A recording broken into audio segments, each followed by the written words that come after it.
Greetings, Internet. Today we visit an abandoned Atlas E missile launch site.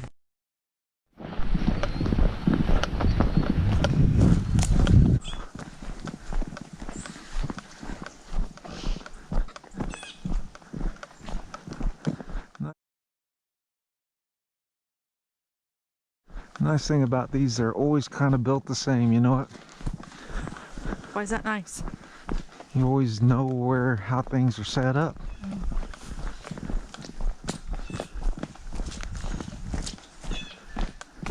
Ooh. Look at that old motor. This SM-65 Atlas E coffin-style launch site is site number 2 in Warden, Kansas. Ooh. Water's probably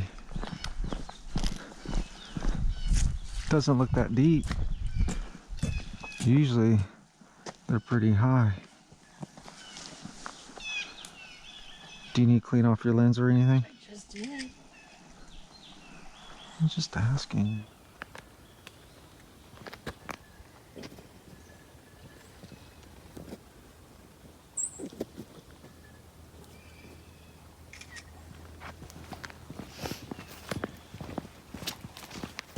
People were exploring in there. I'd be willing to get a little wet. Oh, that weird. I'd still be below my knees. We'll see, because I really like to go into one of these places one of these times. Go on in. Well, we'll see what's around it first. That water's so clean. 548th Strategic Missile Squadron, based out of Forbes Air Force Base, Topeka, Kansas, overseen and ran operations here from 1961 to 1965.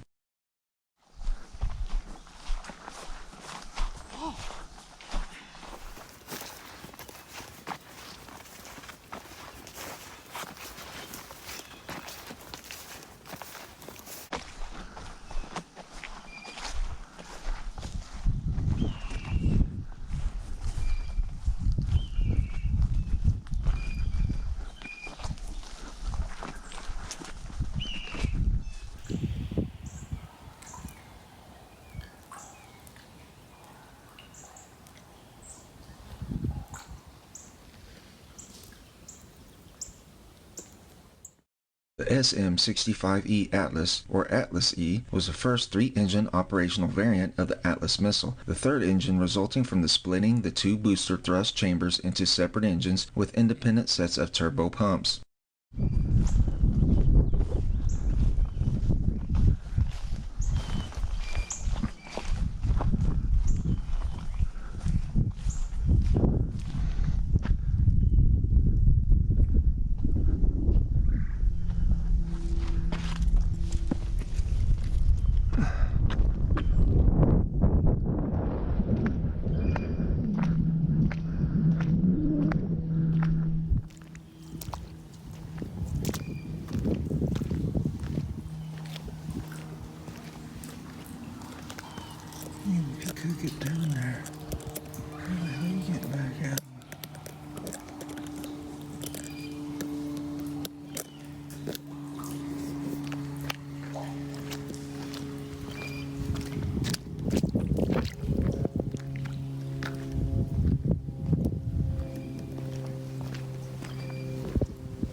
Having first flown on the 11th of October 1960, it was deployed as an operational ICBM from September 1961 until March 1965.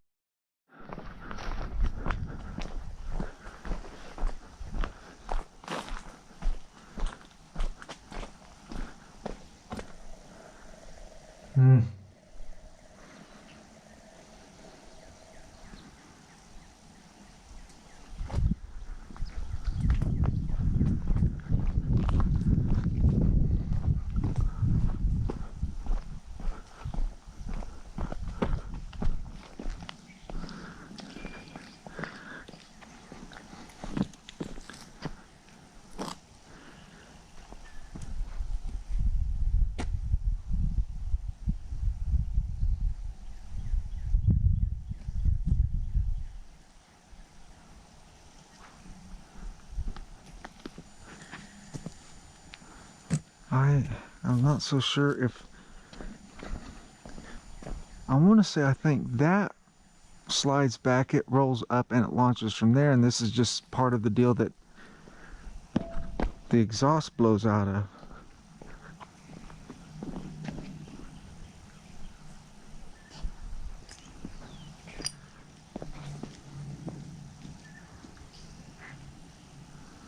Because this slides that way.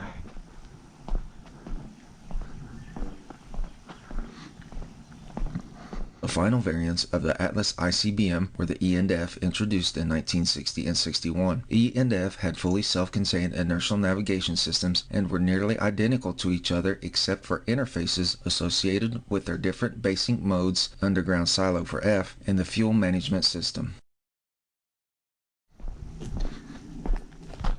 If I remember right, entrances are over here where the soldiers, well, airmen would be. This one's actually in pretty good shape.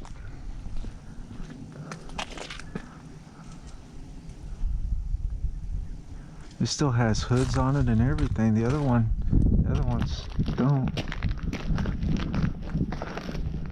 A major enhancement in the Atlas E was the new all-inertial system that obviated the need for ground control facilities. Since the missiles were no longer tied to a central guidance control facility, the launchers could possibly be dispersed more widely in what was called a 1x9 configuration, with one missile silo located at one launch site, each for the 9 missiles assigned to the squadron.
The Atlas E and F had an AVCO Mk4 RV containing a W-38 thermonuclear bomb with a yield of 3.75 megatons, which was fused for either air burst or contact burst. The Atlas missile's warhead was over 100 times more powerful than the bomb dropped over Nagasaki in 1945.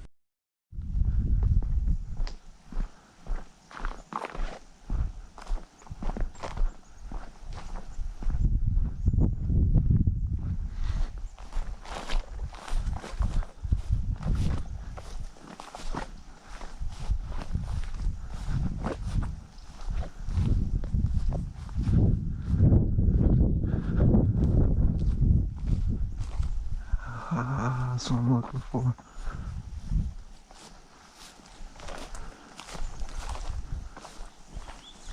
What the heck?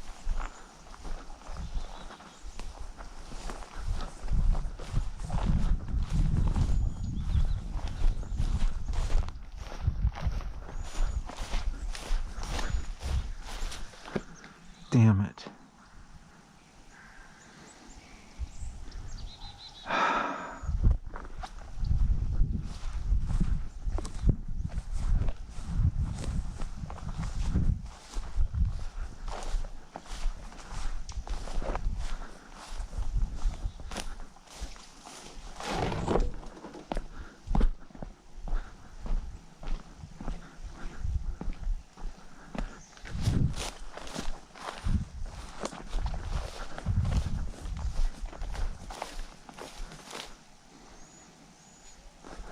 Why the hell have these flooded?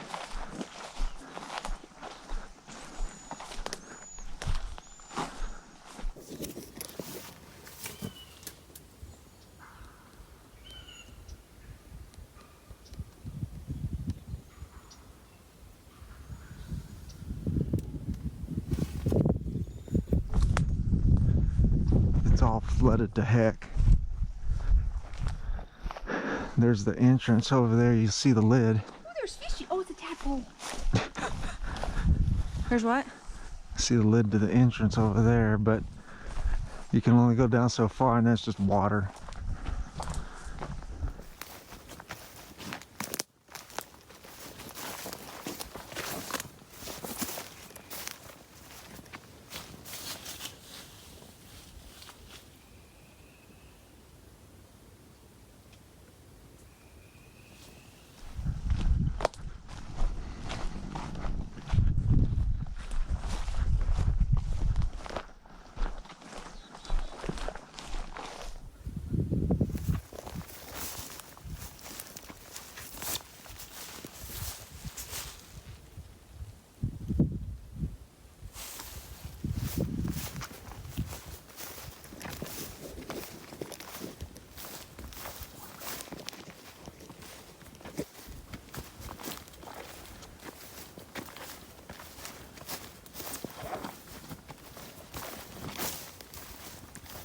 Following the Cuban Missile Crisis in October 1962, several congressmen voiced their concern about the reliability of the ICBM arsenal and whether it would actually work if called upon.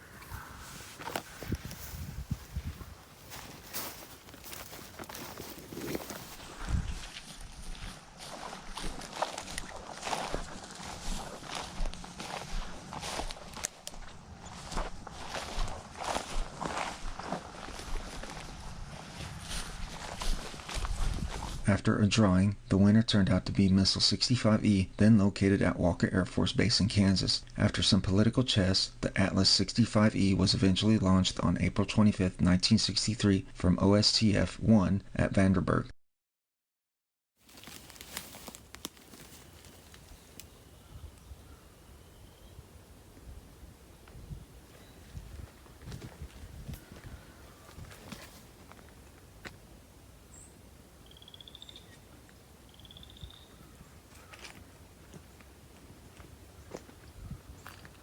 This is Forbes,